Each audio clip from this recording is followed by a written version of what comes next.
The producers and distributors of Tech AV Technical Training Instructional Aids welcome you to another program in the Electric Cable series.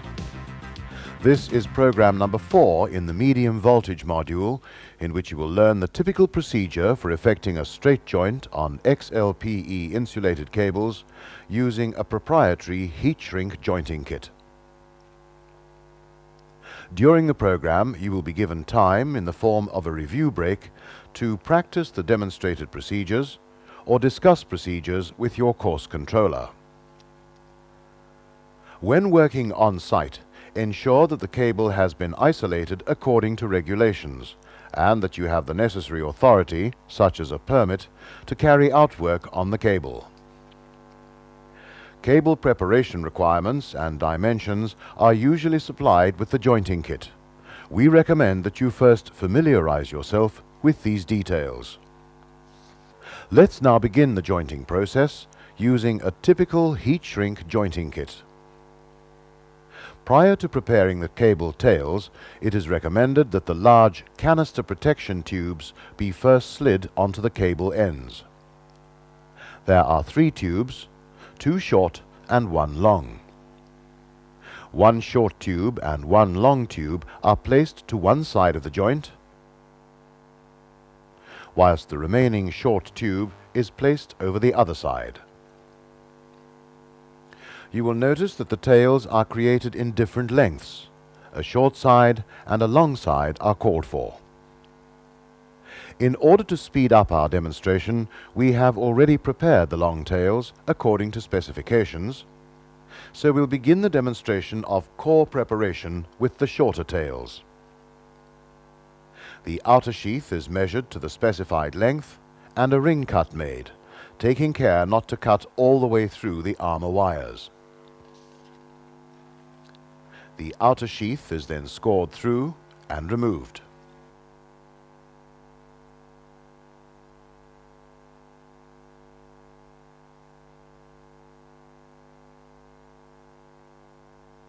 Next, the armor wires can then be removed in the manner demonstrated. Once the armoring has been removed, the next step is to remove the specified amount of bedding.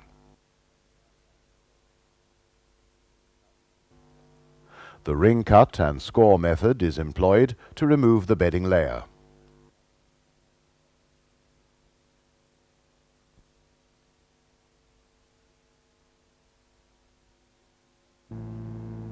This brings us down to the binder tape layer, which is next removed and torn off neatly against the bedding. Still to be removed are the 3 core fillers, which, as demonstrated, are cut off neatly against the bedding layer.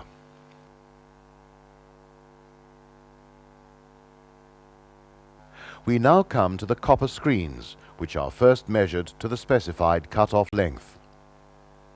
A wrap or 2 of binder wire is securely positioned at the cut-off mark and any sharp projections flattened. The screening layer is now unwrapped and carefully torn off against the wire binder.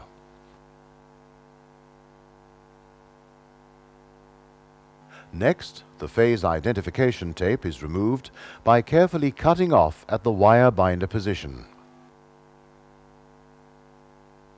We now have to measure and mark the semiconductor layer according to specification D on the diagram.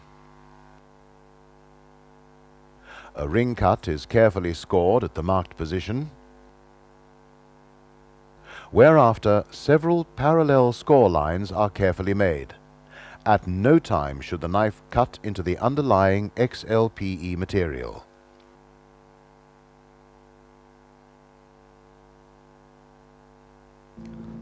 Now, with a good pair of pliers, the conductor screen can be peeled off as demonstrated.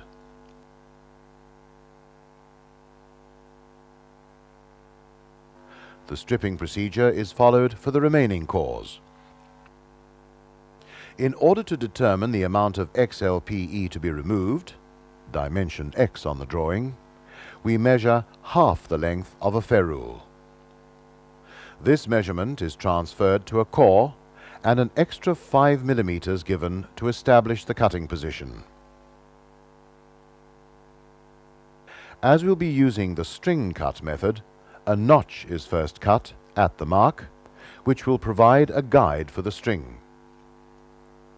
You will usually require an assistant to support the tail as you cut through the insulation, as demonstrated.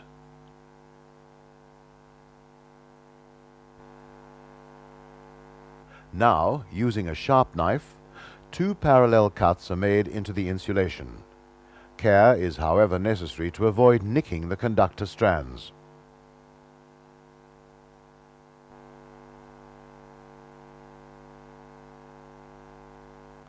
The insulation is then carefully stripped away using pliers. All tails and conductors are prepared in similar fashion. After the break, we'll continue with the joint preparation.